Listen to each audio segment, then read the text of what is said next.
in today's tutorial, I'm going to show you guys how to switch the primary mouse button on your Windows 11 laptop, tablet, or desktop computer. So this should hopefully be a pretty straightforward process here, guys. And without further ado, let's go ahead and jump straight into it.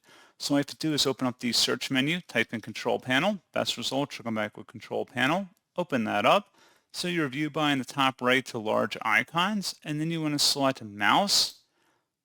Select the Buttons tab at the top.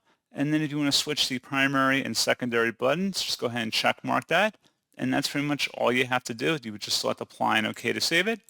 And that's it. So as always, thank you guys for watching this brief tutorial. I do hope that was able to help you out. And I do look forward to catching you all in the next tutorial. Goodbye.